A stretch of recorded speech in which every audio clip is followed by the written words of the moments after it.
Blog Talk Radio. Welcome to Women Who Rock with Success, a digital media source for professional and entrepreneurial women. Did you know that we can be found on Google Play, Roku TV, Amazon Fire TV, Sam's Broadcasting, AutoCast, and more? Women Who Rock with Success airs live each Tuesday at 9 a.m. Central Time, followed by our latest brand, Women Who Rock Investigates. We handpick professional women in many areas who can provide credible information in their field to build your business and lifestyle. To learn more about us, just visit our website at www.womenwhorockwithsuccess.com.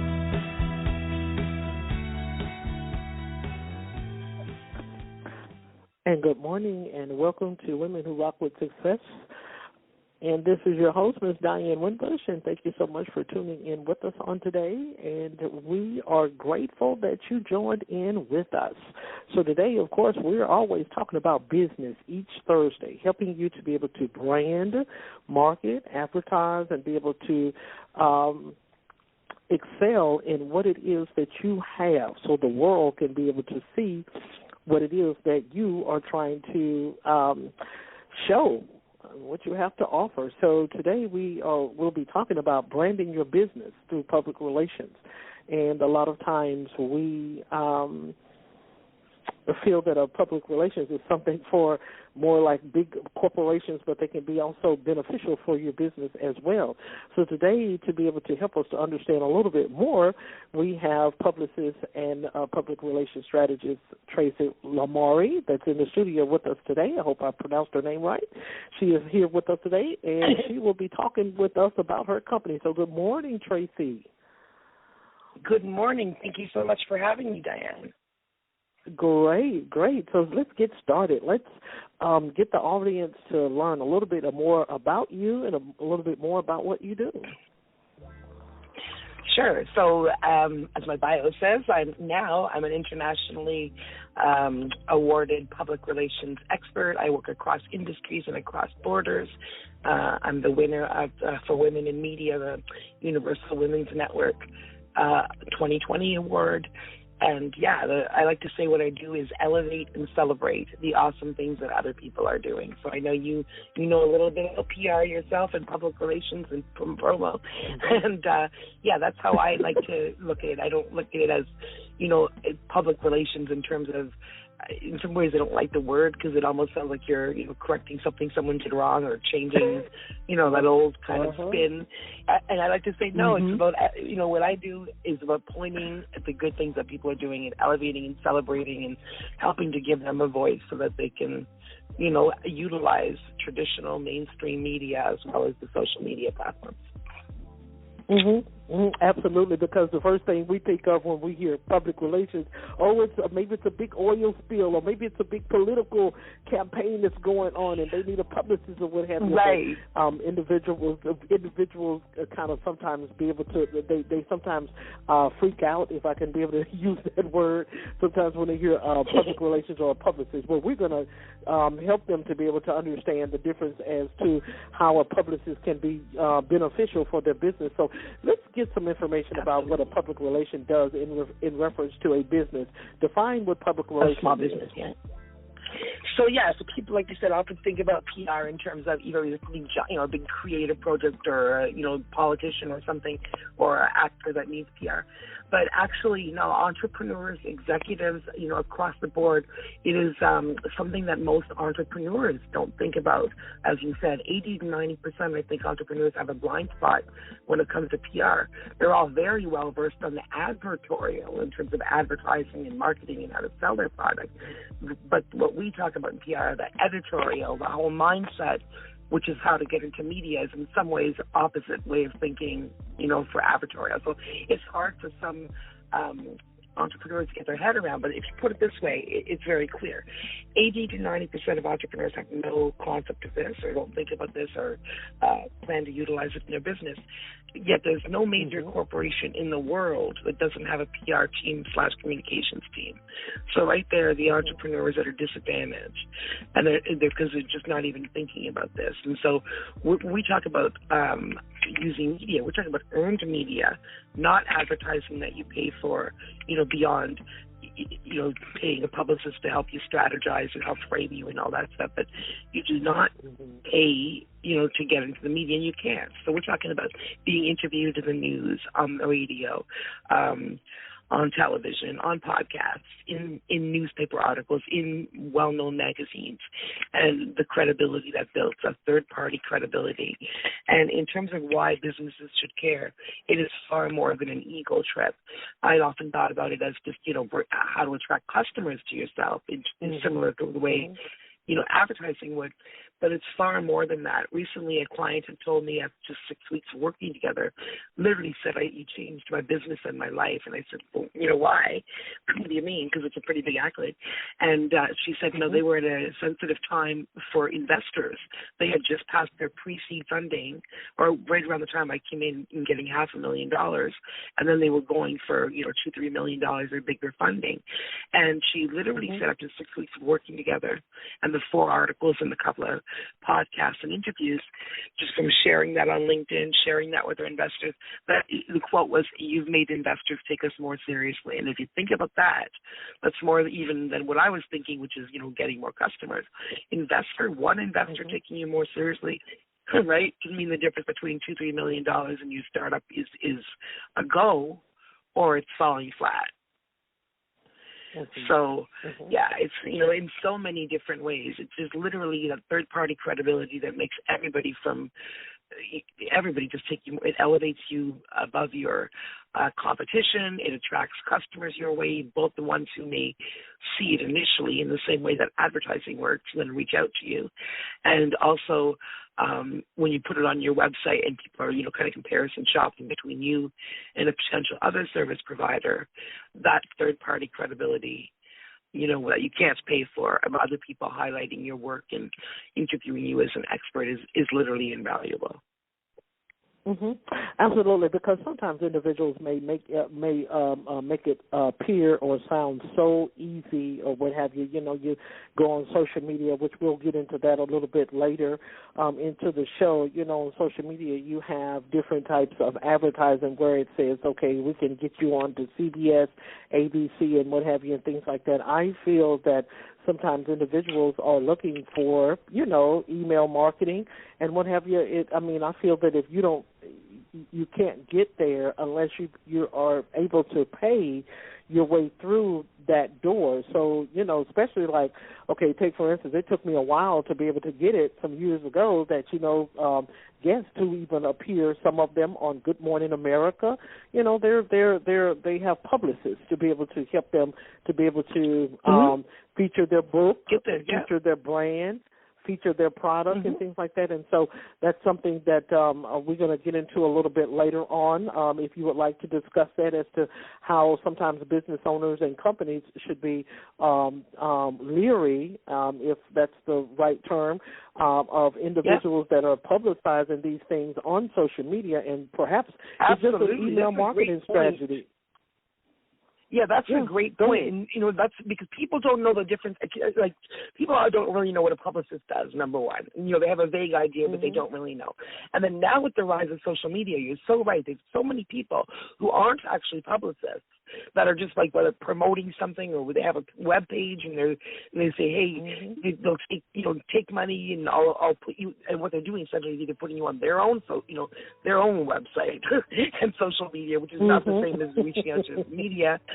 Or in other cases, I know what you mean too. There's those ads which are absolutely, they're not PR, they're advertising, where they'll say, hey, I'll get you on, in 24 hours we'll get you on, CBS, and they name, Fox and a few other, and for $75, for $100, and you go and you pay for that, and you get that article. It'll say right there, this is the paid sponsored article. So no, you just bought advertising in the back end of something. It's not, you didn't buy an article. You can't write an article and place it in the, New York. I mean, you can do this, so advertising that looks like articles. But yeah, so there's a lot of things that are, people take money from businesses, and creatives. It's even crazier. Like, if you're an author, there's a million people that'll say they'll publicize your book, which they'll take a whole lot of money from you. And really, they're not actually doing it. They're not sending it to thousands of media. They're not sending you up for interviews. They're just, I'm not sure what they're doing, posting it on socials or something.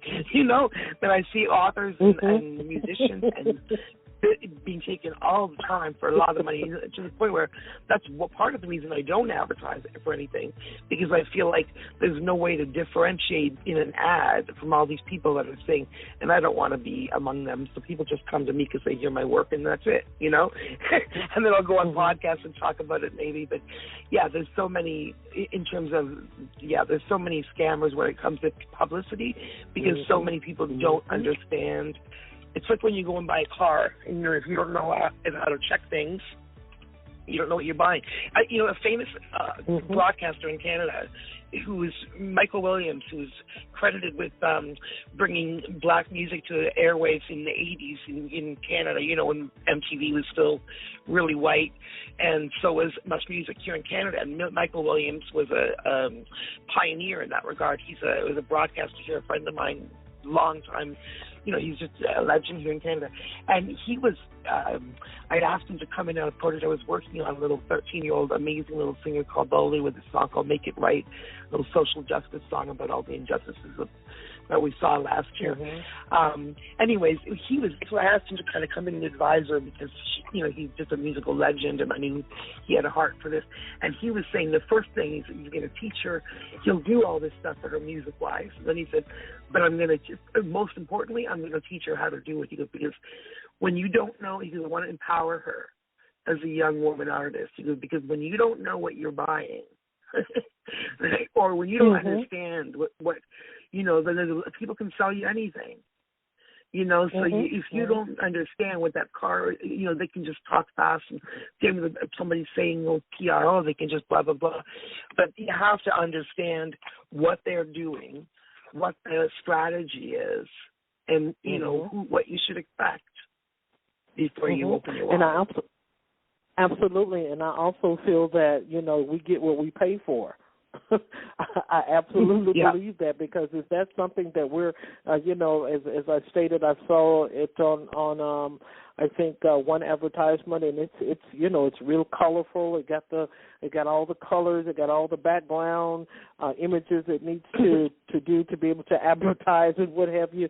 And I'm like, when I saw it, I didn't even waste my time clicking it, because a publicist is not going to advertise themselves, not that way, where anyone can be able to have access to them. Usually a publicist, they are way up in the dollars. We decide who the client is.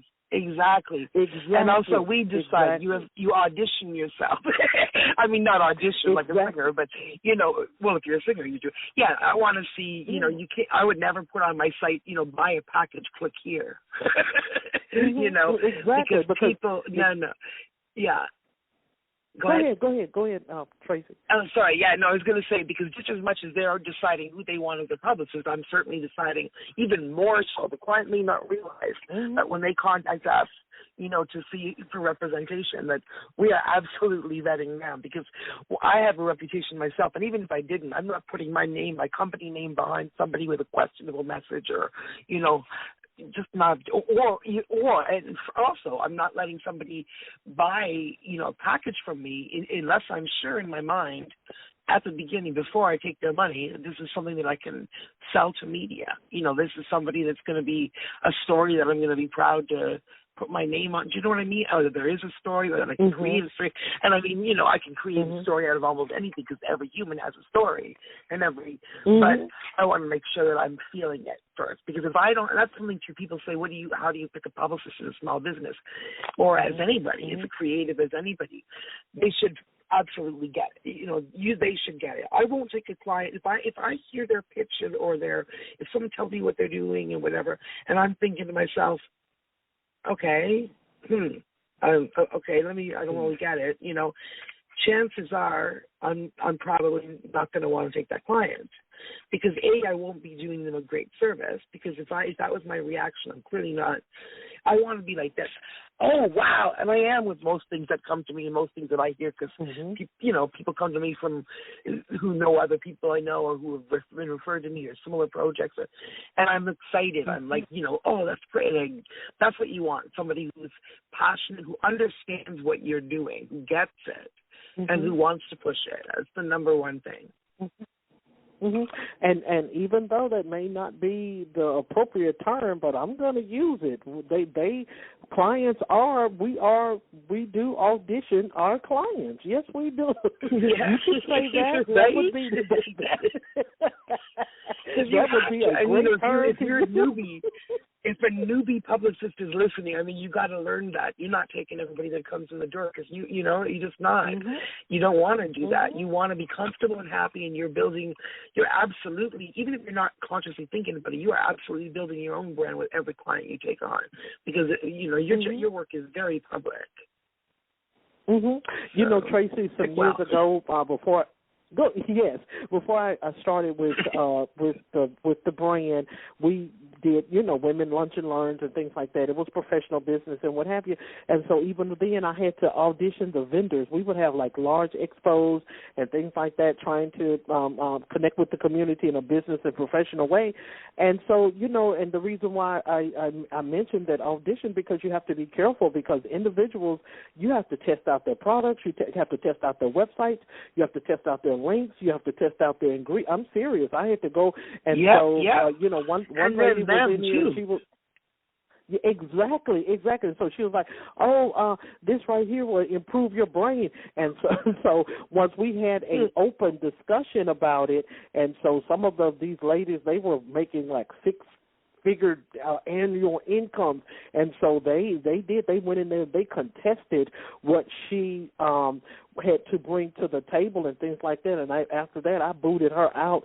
This vendor was no longer allowed to be able to attend in anything that I had. So that's the reason why you use the right term, audition. We have to audition these people to make sure that they're going to be a great fit, because it can be a feather in the cap, and then it also can be able to be a little small tarnishment on the business. So that's the reason why I was wanted you to be able to touch on that as far as the social media is how we look at different things and we jump on it. And no one is going to give you no freebie on no CBS or no ABC or Good Morning America. You have to have a hired publicist. Sometimes they may run up to $10,000 a month.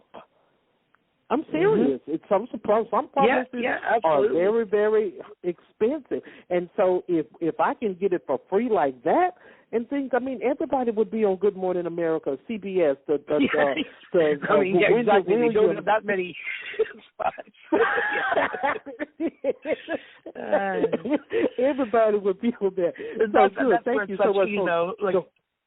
It's funny that you mentioned that, because I never even talked about it in any podcast, but it's true. We see that in our feeds all the time, like, oh, you don't need a publicist, you'll just, certainly some people, I mean, like, I built my brand without becoming a publicist. There's certainly some people, if you want to invest 8 hours a day, instead of doing what you do, into learning what a publicist does and becoming a publicist. I mean, sure, you can get some, if you learn how to pitch, if you're good with words, if you learn all the things that we learned, sure, you can do it yourself.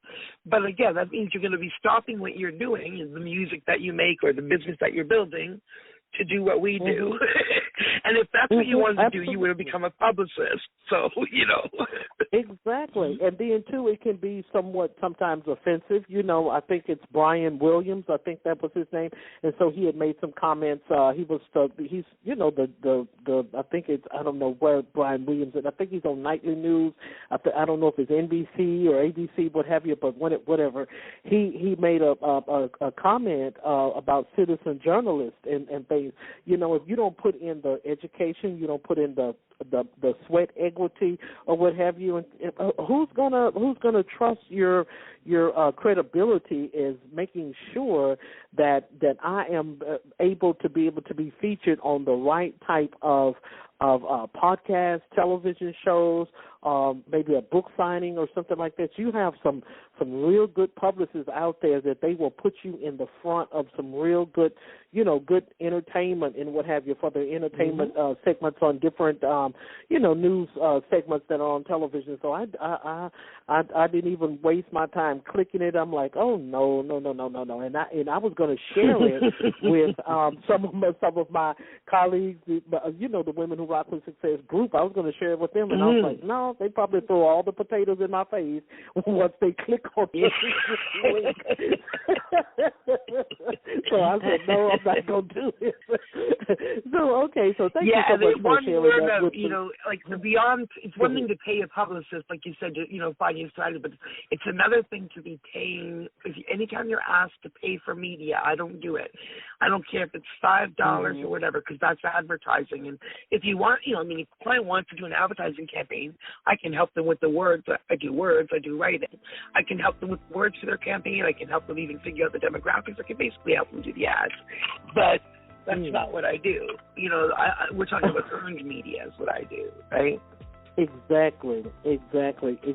So let's go to the next segment. We want to talk about some of the strategies our publicists will use to refine a business's image. So take, for instance, an image may want to revamp. They want to be able to recreate what it is that they have already started, a brand, but they feel that, I'm kind of, straggling a little bit and I want to kind of pick this up and what have you. So what are some of the strategies on your end as a publicist that you could do to be able to refine a business's image?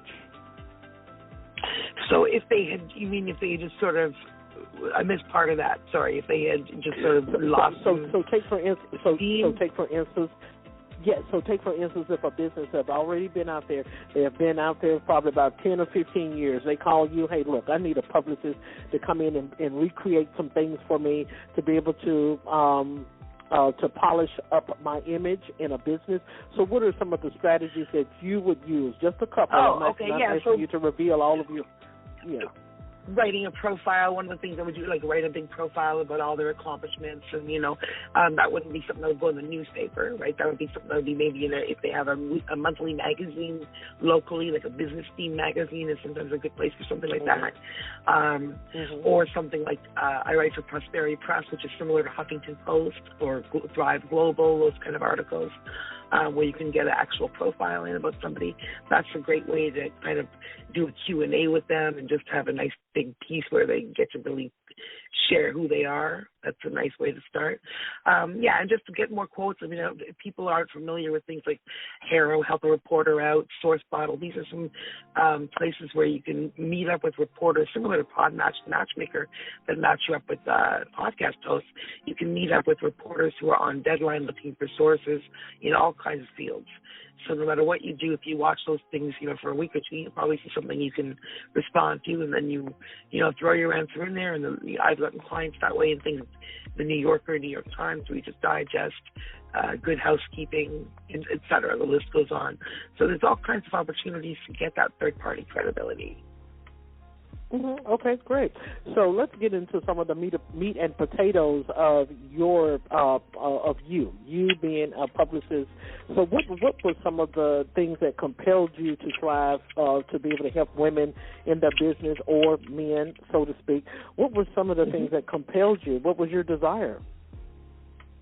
So what actually brought me into PR, I didn't have a normal trajectory. The normal trajectory in PR is to come back and forth, from doing media yourself and then understanding that messaging, and then, you either lose your job in media or you just decide to go out and put your own shingle out and kind of serve clients speaking to media instead. Or you go to school for 4 or 5 years for PR.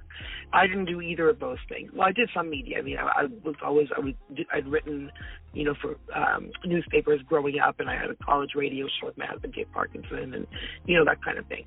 But weekly. So I did some, media, but it was more volunteer stuff, and it wasn't a career. But that's not what sent me into PR. What sent me into PR was, and this is the crazy part, so back in 1998, my husband and myself were 28 years old, and we were just in sales and marketing, entry-level sales jobs. And we were also activists. Our radio show was no more that we had, and we were kind of looking for ways to still have a voice. It was the early days of the internet, and we were just making a web page, each of us with different issues that we cared about, like issues about, anti-racism issues and just, whatever, different social justice issues at the time. And somehow in searching the early days of the internet, a little corner of the internet somewhere, we found a request from a guy named Jimmy Dennis who said he was innocent on death row in Pennsylvania and needed help. We'd never heard anything. I mean, we heard about stuff like that, but we'd never been involved with any of that. It's never really been, we don't have a death penalty in Canada. My husband and I literally said to ourselves, gee, how innocent can this guy be? And, who knows what struck us, partly because had our radio show, so we were still kind of in information gathering mode, mostly because we were activists, but something drew us to actually put pen to paper, put a stamp on the letter and write to death row and say, tell us about it, Jimmy. And he did. He wrote back 18 pages. We still talk to him today. 18 pages, both sides, with the whole story. And, so here we get this letter and we're like, wow, and all the legal documentation in the cell at the time. It was more than enough of the letter to convince anybody reading it there was definitely something to be investigated here. And, right from the beginning we were like, whoa, this is not right. We believed he was innocent from what he said to us. And then later on we ended up, through reading every single document, the court files, all that stuff. Long story short, that's how I learned to write a press release. My husband learned to make a web page, and I learned to write a press release to tell the world about it. That's 1998.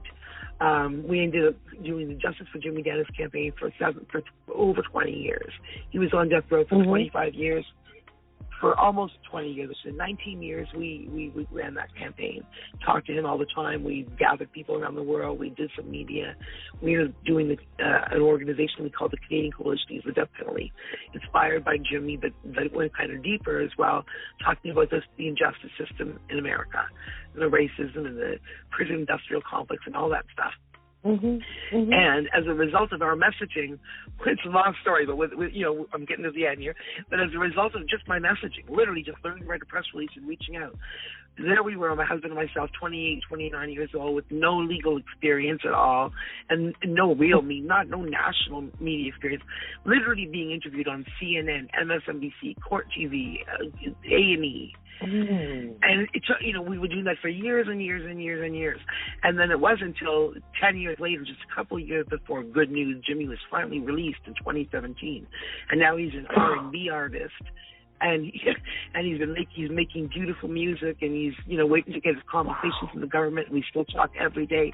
He's a free man, calling it the cell, not a cell. It's a cell phone now, not a cell. So it's an incredible story. By the time he got out, we'd started our journey on, thought, hey, because a couple of years out before he got out, it suddenly hit me, wait a minute. I've been doing media messaging, so here I am being still until it fails. And I've been doing media messaging successfully on a global level for 15 years. And it suddenly hit me at the age of 41, hey, I could probably monetize this. And not the death row part, not the prison part, not all that. I would never do that. But I thought, geez, I picked up a few skills along the way. And then, I got front, like I told you, on the TV, front page news, Houston Chronicle, Der Spiegel in Germany, the National Enquirer, People magazine. Wow. It's crazy. So, it's not all just on Jimmy, because in America, when he was still convicted, it was hard to get the kind of attention for him. But more about our greater death penalty work. We'd be yelling about Jimmy, they talk about these spicy Canadians doing, and we'd be like, yeah, but Jimmy. And so we were, all over the news. Anyway, so when I finally figured that out, I started freelancing and just started with little freelance sites online. And one of my first clients, here's another, wow, my God. One of my first clients was actually, I think it was Angela Sadler Williamson, who's the cousin of Rosa Parks, like the Rosa Parks.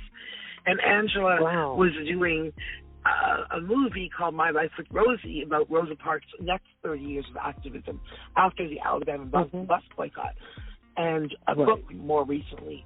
And she put me in the credits of the movie. And, so now I know, oh, my God, I'm really in the game. Like, this Rosa Parks obviously is a heroine of mine, like, obviously. And like a legend, not even like a real person, like a legend, And here I am in Detroit, where I met her cousin after a year working with her, and I'm sitting, if you could picture this, me, little white girl from Canada, sitting there in a row in Detroit of listen to this, 2 rows of Rosa Parks family members, direct family members, with them as they watch. I got chills even now talking about it, as they watch this documentary. And then at the end, my name comes up in the credits, and I'm always like, oh my God, like, am I even on this planet? What's happening, right? Wow. So then I know, obviously, I'm really in the game. She's still with me now. We still work together. And, that's where I professionalized it, and I was just like, okay, now I have 38 clients literally across industries, award-winning, blah, blah, blah. And so I'm pretty proud of myself because I didn't go to school for this, or I didn't go to school for any higher education. I graduated with honors in high school, and then I had to go start work. Mm-hmm. So I'm pretty proud that I built this out of nothing. So that's why I love the women who rock with success. I feel I've earned that. Yeah, absolutely. You rock. That's certainly rock because working. Sometimes some things will start early on, and then later on you'll say, "Oh, okay, I'm good at this," and so let me go to the next level. Let's see what this has opportunity for me. And I think that is very, very awesome as to how you advocated. Basically, you were in PR, but also an advocate for the offender and what have you, and you was alleged offender, because if he got free, he was factually innocent. Yeah, Jimmy, but at the time he was labeled an offender. Yeah, That's released now. The world knows what we knew for all that time. So, yeah. Absolutely. So that's basically some encouragement and what have you and things. That is awesome. That's an awesome, impeccable story. Okay, so now crazy. It's funny. I'm on. It's always funny. I'm on these business podcasts. They're like, "Well, how'd you get started as a publicist?" I'm like, I don't know how to tell that story in a short way, but it's important because, it really sheds light on a bunch of things, which is, in a greater sense, everyone, you don't have a story like that maybe, but everybody has something they're passionate about or something they're good at, and, you never know. Maybe you can make that into a job, really, for real, and then you don't hate your life. It's something you're proud of, and you like when you wake up in the morning and you're happy to get to your desk, if you can imagine that. It helps the entrepreneur that's starting out. It helps them to be able to breathe a little bit, because a lot of times entrepreneurs feel that they have to have all of these master degrees, that they have to have all of these PhDs and what have you in order to be able to rise to the top. This will be something to be able to help entrepreneurs to be able to understand. Look, I graduated. I got a high school diploma. I came out with honors and what have you. But look where I'm at today. And so this can be able to be such a inspiration for others, to be able to inspire them. I feel that if you keep doing the right thing, being consistent and persistent what it is that what you're doing, I feel that it's going to have an awesome return on investment. So, great. I really like that. So speaking of return on investments, this is something else that I would like to talk about too. And this is we got a couple more questions, this and one more.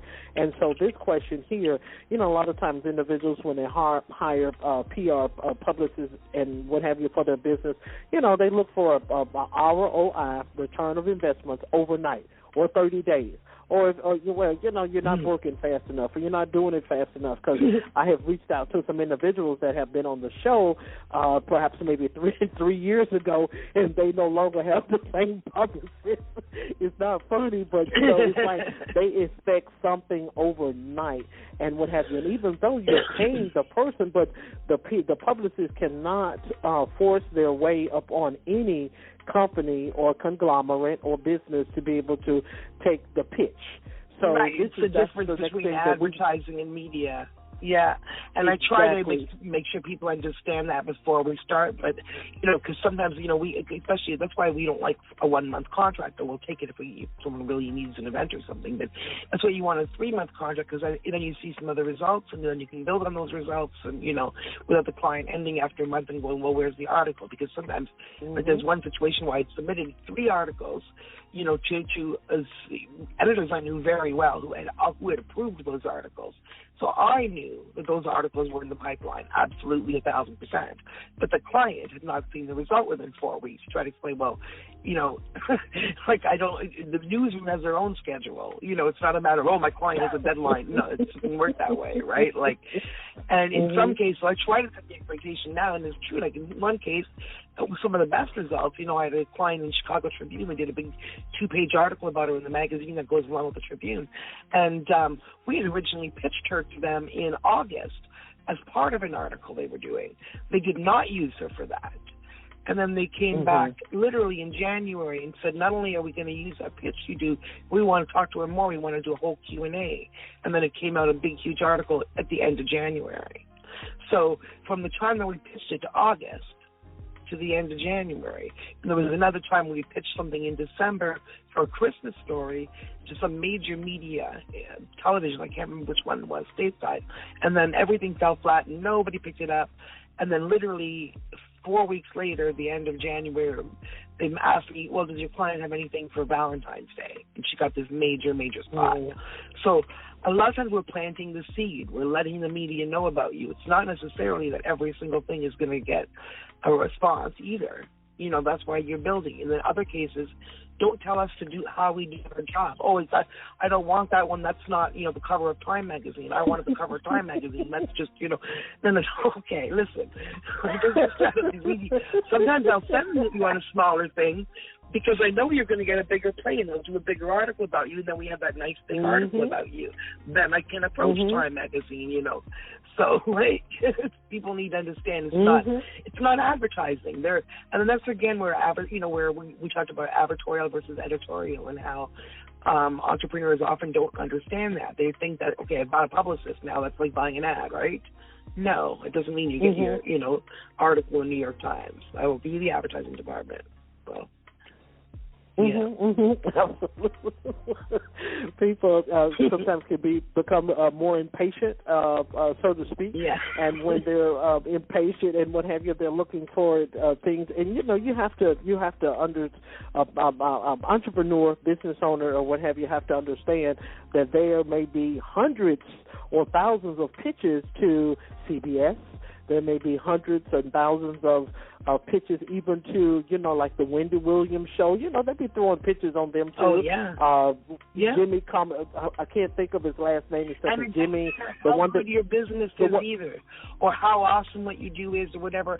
I also often explain, like, you know, what it's not news. Like, you know, you opening a great new business, even if no one else has one, that is not news department. You know, like, it just isn't. Like, how often do you see that in the news? Never. Oh, Bible, but, you know, and if you do see something like that, his chances are it's sponsored advertising. Oh, we're doing that. When you see, oh, you know, we're at the opening of a gas station here. Yeah, that's a big. They paid like $10,000 for the radio station to broadcast there that day.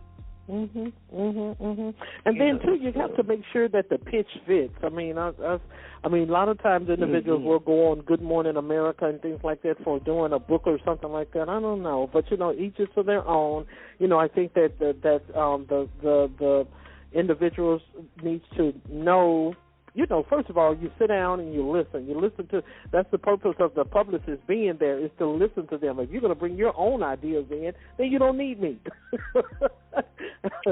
So, you know, I feel that sometimes, you know, that can kind of go a little hand in hand, you know, or what have you. So we're just about out of time and things, but we have really enjoyed you today.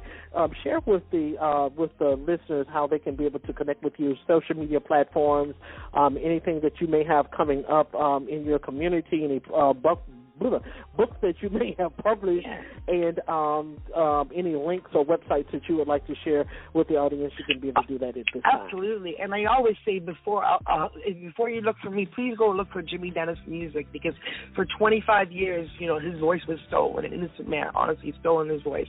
And now he's got a voice, and he's using it to make some beautiful, inspiring music. So Jimmy Dennis Music, I've been talking about him for 20 years when I was trying to save his life, and now I just want you to hear his voice. So I want everybody to go check that out, Jimmy Dennis Music, on all streaming platforms. And then, if you'd like to talk to me, I do work across industry, like I said, and across borders. Anywhere where there's English-speaking media, I can build your brand. I can help you get an international profile. It doesn't matter what you do, you know, you have a media story. And so I'll help you find it, and I'll help you share it. And I'm happy to give a free consult to anybody, absolutely, who tells me they heard me here. And, just happy to talk to anybody who wants to know a little bit more. And if you're thinking, oh, gee, it sounds good, but I doubt I could get media. You know what? Let's do a phone call. Let's talk. Absolutely. We have gotten all of the beans, potatoes, and meat from you, from your services. We really appreciate you for taking the opportunity to be our guest on today on Women Who Rock with Success. You know, the viewers and the audience are going to love this, and we thank you so much. For all upcoming resources, please, everyone, go to our website, refer to our website, and also we're on Facebook at Women Who Rock with Success. And then you can also go to our website at womenwhorockwithsuccess.com. Everyone have a great day, and thank you so much, Tracy, for being our guest on today. Thank you very much.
If it's something that they feel that should not be printed,